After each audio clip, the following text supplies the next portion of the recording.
Hello students, मैं हूँ Pawar sir IIT Gurukul Nagpur से। बेटा आज हम लोग पढ़ेंगे कि फ्लूइड स्पेरिकल शेप ही क्यों लेता है, लिक्विड ड्रॉप या बबल के फॉर्म में ही क्यों अवेलेबल होता है। सेकंड, उसके इनसाइड वाला प्रेशर आउटसाइड के प्रेशर से ज़्यादा क्यों होता है। इसके अलावा अगर इनसाइड वाला प्रेशर ग्रेटर है आउटसाइड वाले प्रेशर से तो कितने से ग्रेटर है, यानी एक्सेस ऑफ प्रेशर, अंदर वाला जो प्रेशर है वो कितने से ज़्यादा है, कितने से एक्सेस है, उसका भी आज हम लोग डेरिवेशन पढ़ेंगे। अगर मैंने कोई भी लिक्विड ऐसा ले लिया, स्टार्टिंग में ऐसा मान लेते कि स्पेस में ऐसा फ्रीली अवेलेबल है, अब सरफेस टेंशन का रिजल्टेंट फोर्स सरफेस को हमेशा परपेंडिकुलरली एक्ट होगा। जैसे ये सरफेस है मान लो, तो इसको नेट फोर्स डाउनवर्ड डायरेक्शन में ऐसे एक्ट होगा which is perpendicular to the surface. अगर आपने इस तरफ वाला सरफेस लिया तो इसको भी परपेंडिकुलर एक्ट होगा सरफेस टेंशन।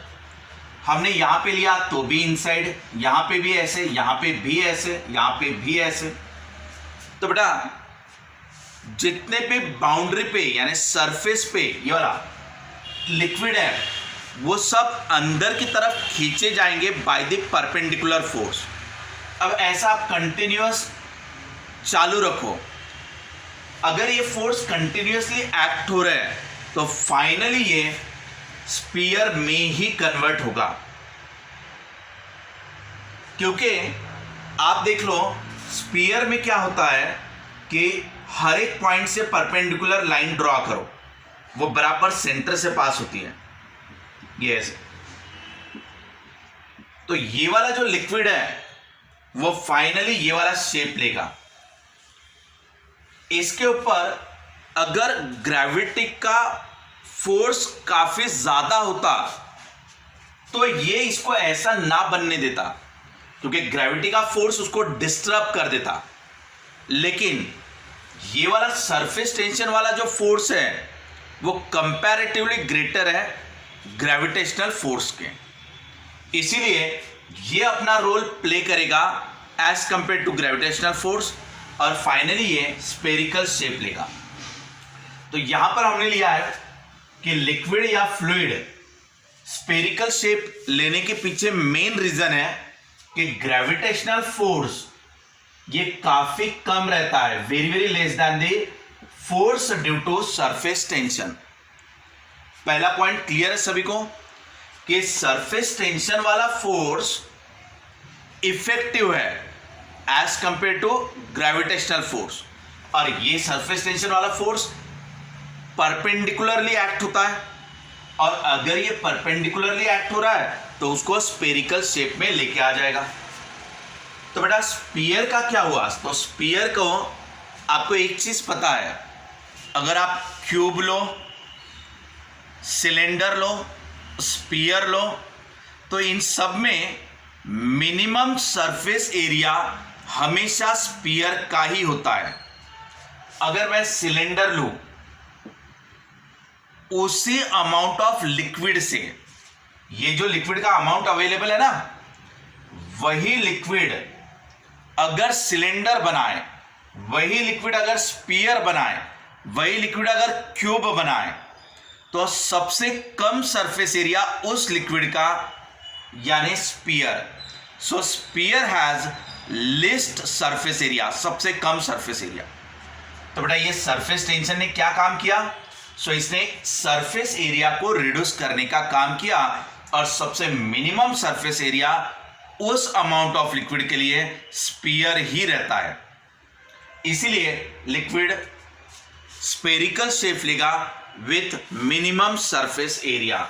ये आपका सेकंड पॉइंट ले लिया हमने। इसके बाद अब अगर ये स्पेरिकल शेप ले चुका है, अगर कोई चीज फ्लैट है तो क्यों है, उसका रीजन है कि यहां का प्रेशर और यहां का प्रेशर इक्वल होगा। अगर यहां का प्रेशर इंक्रीज कर दूं तो ये ऐसा बेंड हो जाएगा, अगर यहां का प्रेशर इंक्रीज करे तो ये उल्टा हो जाएगा।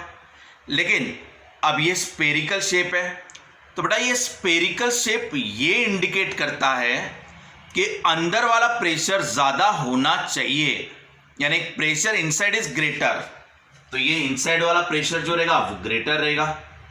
मान लेते 8, बाहर से कौन सा प्रेशर एक्ट हो रहा है, बाहर से एटमॉस्फेयर का प्रेशर एग्जर्ट होगा, और सेकेंडली सरफेस टेंशन की वजह से प्रेशर एक्ट होगा।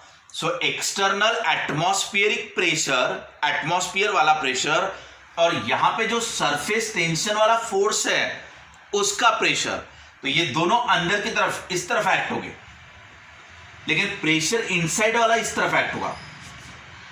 अगर ये ऐसा शेप है तो डेफिनेटली अंदर वाला प्रेशर बड़ा रहना चाहिए एक्सटर्नल के दोनों फोर्स के कंपैरिजन में या प्रेशर के कंपैरिजन में।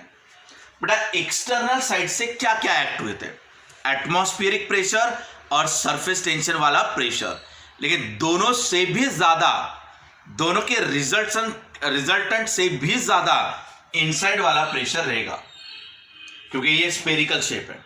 सो inside pressure is greater than the external pressure plus surface tension वाला प्रेशर। क्लियर हुआ यहां तक?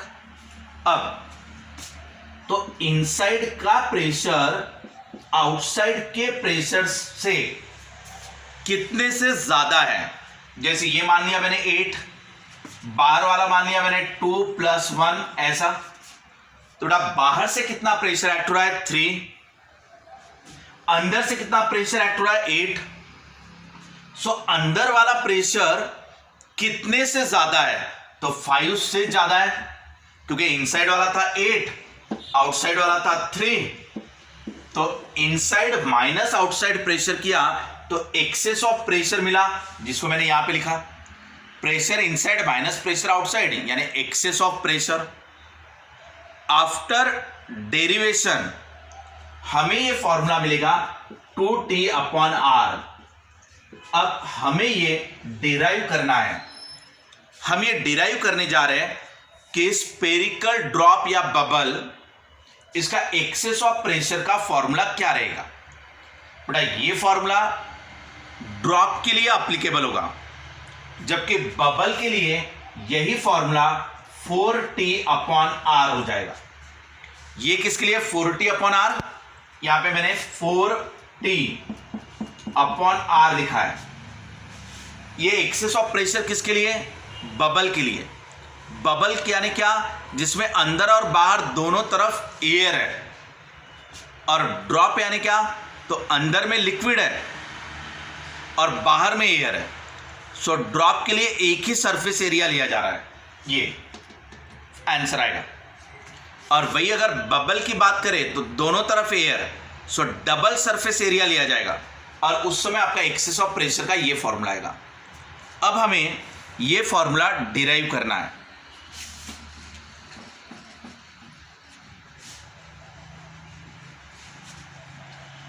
अब फॉर्मूला डिराइव कैसे करेंगे,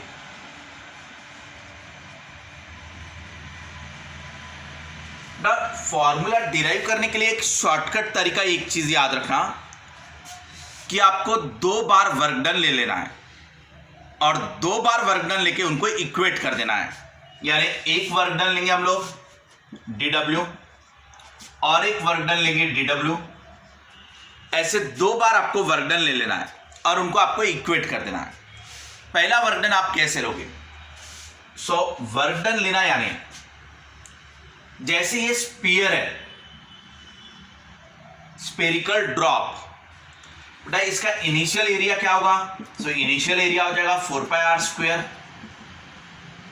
इसका फाइनल एरिया क्या होगा, अब फाइनल एरिया कहां से आ गया, तो अगर इसको मैं थोड़ा स्ट्रेच करूं, अगर ये एज्यूम करके चले कि स्पेरिकल ड्रॉप को हम थोड़ा सा स्ट्रेच कर रहे हैं बाय अप्लाइंग सम फोर्स, तो ये ऐसा स्ट्रेच होके ऐसा हो जाएगा।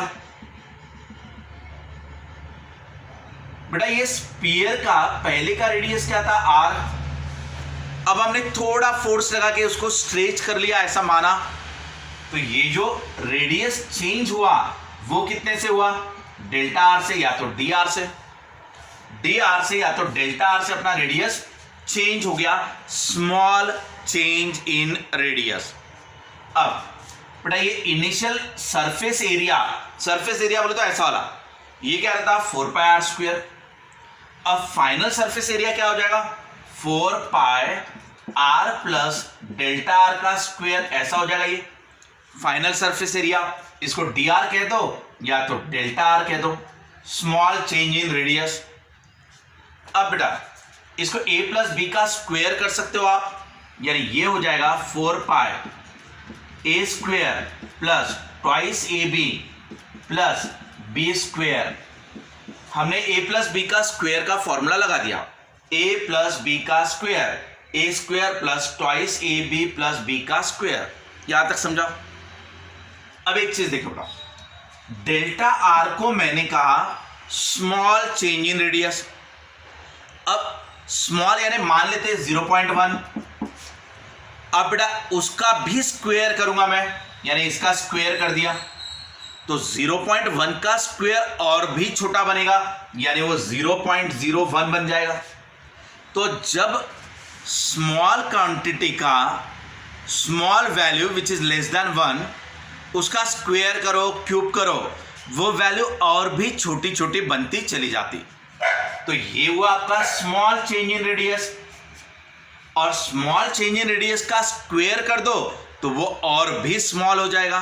इसलिए आप इसको निग्लेक्ट कर सकते हो इन वैल्यूज के कंपैरिजन में, क्योंकि बेटा यहां पर तो बड़ी वैल्यूज है ना, और इन वैल्यू में ये स्मॉल वैल्यू ऐड करके भी कोई खास चेंज नहीं होने वाला।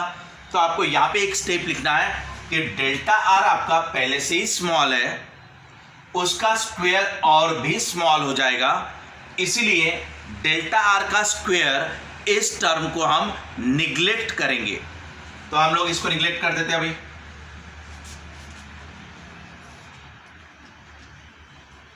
यहां तक क्लियर हो गया सबको? अब आप बताओ बेटा कि सरफेस एरिया कितने से चेंज हुआ? पहले का सरफेस एरिया था 4 पाई आर स्क्वायर, ये इनिशियल सरफेस एरिया, ये था अपना final surface area A final. अब यहां देखो बेटा, बराबर यहां पर देखना, ये है इनिशियल सरफेस एरिया, ये है फाइनल सरफेस एरिया, ऐसा ये वाला, ये इनिशियल, ये हो गया फाइनल।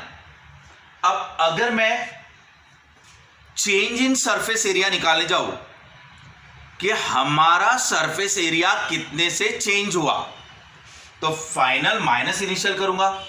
सो अगर मैं फाइनल माइनस इनिशियल करूंगा तो 4 पाई आर स्क्वायर कैंसिल हो जाएगा।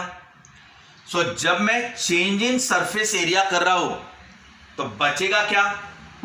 ये हो गया 4 पाई इंटू 2 यानी 8 पाई, और ये हो गया आर इंटू डेल्टा आर। तो बेटा ये क्या हुआ हमारा? Change in surface area. हमने इनिशियल सरफेस एरिया लिया, हमने फाइनल सरफेस एरिया लिया, फाइनल माइनस इनिशियल किया तो चेंज इन सरफेस एरिया आ गया। अब बेटा इसके पहले हम लोग एक डेरिवेशन कर चुके हैं जिसमें हमने वर्क डन और सरफेस एनर्जी निकाला था। आपको पता रहना चाहिए कि सरफेस टेंशन यानी dw डिवाइडेड बाय dA, ये वाला हमारा डेरिवेशन पहले ही हम लोग कर चुके हैं। आप उसके लिए पिछला वीडियो देख सकते हो। Surface tension is work done upon change in surface area, यानी सरफेस एरिया चेंज करने के लिए, इतने से चेंज करने के लिए कितना वर्क डन लगेगा उसका फॉर्मूला। वर्क डन यानी ही पोटेंशियल एनर्जी या सरफेस एनर्जी। अब बताओ बेटा वर्क डन कैसे निकलेगा? Surface tension into change in surface area. तो ये जो वर्क डन मैंने लिया, यहां पे मैं लूंगा surface tension T into change in surface area, which is 8 pi R delta R, ये जो हमने अभी निकाला था। तो ये हो गया मेरा वर्क डन। एक वर्क डन मैंने ले लिया, surface tension into change in surface area. Now अब मुझे चाहिए दूसरा वर्क डन। मैंने आपको स्टार्टिंग में कहा था कि हम जो डेरिवेशन कर रहे हैं उसको आसान बनाने के लिए आपको दिमाग में रखना है कि इसमें दो वर्क डन को इक्वेट करना है। उसमें का एक वर्क डन हमने ले लिया, surface tension into change in surface area. Now अब बेटा दूसरा वर्क डन कैसे लोगे, तो अपना रेगुलर मेथड से। बेटा हमेशा कहीं पे भी कोई डेरिवेशन में आप एक चीज याद रखना, एक जो हम 8, 9, 10 से ही 11, 12 में ऐसे जो बेसिक फॉर्मूले पढ़ते रहते हैं उससे एक रिजल्ट निकालना, और दूसरा रिजल्ट उस चैप्टर से रिलेटेड फोर्स से निकालना। यानी हमेशा हमें पता होता है कि वर्क डन यानी फोर्स इनटू डिस्प्लेसमेंट, इससे आपका एक वर्क डन मिलेगा जो रेगुलर मेथड है, वर्क डन यानी फोर्स इनटू डिस्प्लेसमेंट। दूसरा वर्क डन कहां से निकालना, उस चैप्टर में जो फोर्स है उससे रिलेटेड निकालना। तो ये हमने फ्लूइड वाले चैप्टर में surface tension into change in surface area, यानी उस चैप्टर से रिलेटेड फोर्स को लेकर वर्क डन निकाला। दूसरा हमारा रेगुलर मेथड वर्क डन यानी फोर्स इनटू डिस्प्लेसमेंट, ये ऐसा ले लिया। ये डिस्प्लेसमेंट में डेल्टा आर कैसे आया, तो बेटा ये अपना स्पीयर था, इसको फोर्स एक्सर्ट करके यानी ऐसा फोर्स एक्सर्ट करके हमने इसका इतना डिस्प्लेसमेंट यानी रेडियस इंक्रीज किया था। सो हमारा फोर्स इसी डायरेक्शन में एक्ट हुआ और हमने यहां डेल्टा आर से उसको इंक्रीज किया, फोर्स ऐसा खींचा और उसको डेल्टा आर से इंक्रीज किया। सो ये वर्क डन यानी ये वाले पूरे फोर्स इनटू ये वाला डिस्प्लेसमेंट, तो बेटा डिस्प्लेसमेंट है डेल्टा आर और जो फोर्स लगाया उसको ले लिया एफ। सो वर्क डन यानी force into displacement to increase the radius of sphere. यहां तक हो गया बेटा। अब ये वाला फोर्स कहां से आ गया, अब ये जो स्पीयर था उसमें इनसाइड वाला प्रेशर ज्यादा था और आउटसाइड वाला प्रेशर कम था रिजल्टेंट। सो अंदर का प्रेशर ज्यादा होने की वजह से ये थोड़ा एक्सपांड होगा ऐसा। सो यहां फोर्स कहां से जनरेट हुआ, तो फोर्स यहां पे जो जनरेट हुआ वो ड्यू टू प्रेशर डिफरेंस, क्योंकि बेटा अंदर वाला फोर्स प्रेशर ज्यादा है ना और बाहर वाला प्रेशर कम है, तो ये प्रेशर की वजह से फोर्स डेवलप हो रहा है। तो फोर्स यानी pressure inside minus pressure outside. Pressure का फॉर्मूला क्या रहता है, फोर्स अपॉन एरिया। प्रेशर यानी फोर्स अपॉन एरिया। तो बेटा फोर्स कैसे निकालोगे, प्रेशर इनटू एरिया। सो inside pressure minus outside pressure, यानी ये हो गया नेट प्रेशर। ये फोर्स यानी प्रेशर इनटू एरिया, और एरिया कहां से लोगे, 4 पाई आर स्क्वायर, यानी 4 पाई आर स्क्वायर पे ये वाला इसका एरिया सरफेस एरिया और pressure difference that will generate the force. तो अब हम लोग फोर्स की जगह पर pressure difference, pressure inside minus pressure outside into area 4 pi R square और ये वाला डेल्टा आर। एक बार आप अच्छे से देख लो बेटा। दूसरा वर्क डन लिया मैंने फोर्स इनटू डिस्प्लेसमेंट करके, और फोर्स लिया प्रेशर डिफरेंस इनटू एरिया करके। इसे एक्सेस ऑफ प्रेशर कहते हैं, excess of pressure into area. Surface area 4 pi R square और ये डिस्प्लेसमेंट डेल्टा आर। अब ये था बेटा T 8 पाई आर डेल्टा आर। अब आप बताओ यहां से कैंसिल क्या होगा, डेल्टा आर कैंसिल हो जाएगा, एक आर कैंसिल हो जाएगा, 4 पाई यहां से कैंसिल हो जाएगा, तो बचेगा यहां पे twice T equal to pressure inside minus pressure outside into R. अब बताओ बेटा, एक्सेस ऑफ प्रेशर मुझे निकालना था। सो एक्सेस ऑफ प्रेशर यानी pressure inside minus pressure outside. So excess of pressure का फॉर्मूला क्या बना, 2T डिवाइडेड बाय आर। आ गया बेटा समझ में? तो इस तरीके से हमने रिजल्ट डिराइव किया। अब मैंने जो आपको पढ़ाया उसमें आपको सिंपल तरीके से याद रहने वाली चीज बताया कि दो वर्क डन को लेके इक्वेट करो। एक वर्क डन ले लेना surface tension into change in surface area, दूसरा वर्क डन ले लेना फोर्स इनटू डिस्प्लेसमेंट, फोर्स की जगह ले लेना प्रेशर डिफरेंस इनटू एरिया, और आपका चेंज इन सरफेस एरिया बराबर निकाल के रख लेना। दोनों वर्क डन को इक्वेट करके आपका आंसर आ जाएगा। यहां तक क्लियर है सबको? अब सवाल यह आता है कि हम लोग बोर्ड एग्जाम में इसको कैसा लिखें। अब मैं आपको बता देता हूं कि इसी को आपको बोर्ड एग्जाम में कैसे लिखना है।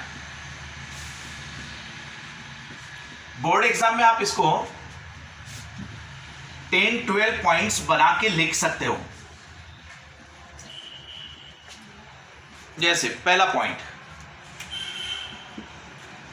हम लोग ये कह देंगे कि स्पेरिकल ड्रॉप में इनसाइड वाला प्रेशर PI है, आउटसाइड वाला प्रेशर PO है, स्पीयर का रेडियस R है। ये हम पहले इंफॉर्मेशन दे देंगे। बाद में इनिशियल सरफेस एरिया उसका 4πr² रहेगा, ये बता देंगे। बाद में अगर स्पीयर का रेडियस डेल्टा R से इंक्रीज हुआ, ऐसे डेल्टा R से, तो फाइनल सरफेस एरिया जो रहेगा वो हम निकाल लेंगे, यानी 4πr प्लस डेल्टा R का स्क्वायर ऐसा कर देंगे। ठीक है, ये ऑलरेडी हम लिख चुके हैं। अब हम लोग क्या करेंगे कि इनिशियल सरफेस एरिया पता है, फाइनल सरफेस एरिया पता है, तो फाइनल माइनस इनिशियल करेंगे तो चेंज इन एरिया आएगा, यानी change in area equal to final area minus initial area कर देना। फाइनल माइनस इनिशियल सॉल्व करके हमने क्या निकाला था, 8πr डेल्टा R। ये हमारा चेंज इन सरफेस एरिया आ जाएगा। ये पॉइंट नंबर 2 हो गया। पॉइंट नंबर 3, अगर हमें वर्क डन निकालना रहा तो उसका formula surface tension into change in area ऐसा ले लेंगे, यानी ये आ जाएगा 8πr delta R into T। ये क्या कर दिया आपने, पहला वर्क डन निकाल लिया, इसको इक्वेशन नंबर 1 कह देना। बोर्ड एग्जाम में लिखते समय हमने पहले तो ड्रॉप के बारे में इंफॉर्मेशन दे दी, inside pressure, outside pressure, radius, surface tension, T, ये सब आप लिख दो स्टार्टिंग में। बाद में initial surface area, final surface area बता दो, फाइनल माइनस इनिशियल करो, चेंज इन एरिया आ जाएगा। चेंज इन एरिया को सरफेस टेंशन से मल्टीप्लाई कर दो तो वर्क डन मिल जाएगा। ये पहला वर्क डन निकाल लो। नेक्स्ट पॉइंट नंबर 4, और एक वर्क डन निकाल लो फोर्स इनटू डिस्प्लेसमेंट करके। बाद में फोर्स की जगह पर pressure difference into change in area into displacement यानी चेंज इन रेडियस। अब एरिया की जगह पे 4πr² रख दो और इसको इक्वेशन नंबर 2 कह दो। समझ में आ रहा है? ये पहले लिख चुके हम लोग, यानी पहली बार का वर्क डन निकाला उसको इक्वेशन 1 कह दिया, बाद में एक वर्क डन निकाला उसको इक्वेशन 2 कह दिया। इसके बाद दोनों वर्क डन को इक्वेट कर दो फ्रॉम इक्वेशन 1 एंड 2। दोनों वर्क डन ले लेंगे और जो कैंसिल होगा उसको कैंसिल करोगे और फाइनली आपको formula pressure inside minus pressure outside equal to 2T/R मिल जाएगा। ये सिंपल डेरिवेशन आपका सॉल्व हो गया। क्लियर बेटा? बोर्ड एग्जाम के लिए ये बहुत इंपॉर्टेंट है और न्यूमेरिकल्स भी इसके ऊपर इंपॉर्टेंट है। अब ये तो हमारा ड्रॉप के बारे में। अब अगर मैं ड्रॉप ना लेते हुए बबल ले रहा हूं,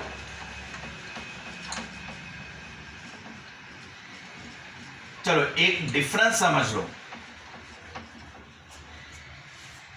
अगर मैंने ये ले लिया ड्रॉप, ये ले लिया बबल, स्पेरिकल है ये दोनों।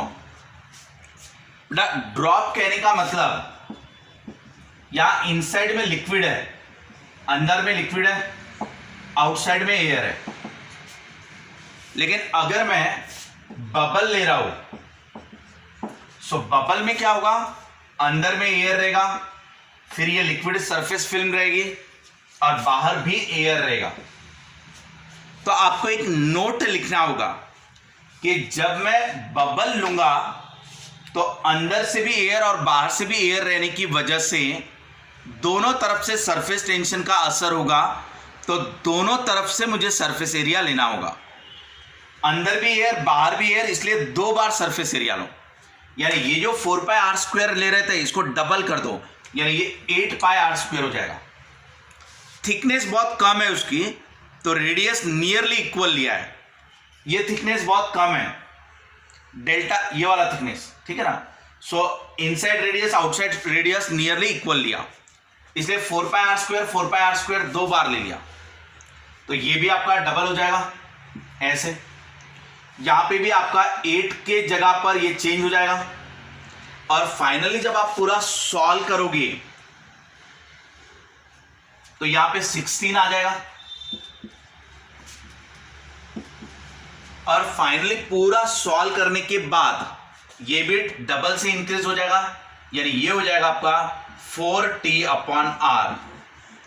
तो आपको ये फाइनली एक नोट बताना है कि जब हम बबल का केस लेंगे तो हमें सरफेस एरिया डबल लेना है, क्योंकि बबल के केस में अंदर और बाहर दोनों तरफ एयर रहने की वजह से 2 बार सरफेस एरिया लेंगे। और 2 बार सरफेस एरिया लेके जब हम इक्वेट करेंगे तो हमारा फाइनल रिजल्ट ये आ जाएगा 4t/r। ठीक है बेटा, ये हम लोगों ने फ्लूइड का डेरिवेशन किया। नेक्स्ट वीडियो में हम लोग कुछ बचे हुए पॉइंट्स को कवर करेंगे और हो सके तो कुछ न्यूमेरिकल्स भी उसमें कवर करेंगे। बाय बेटा।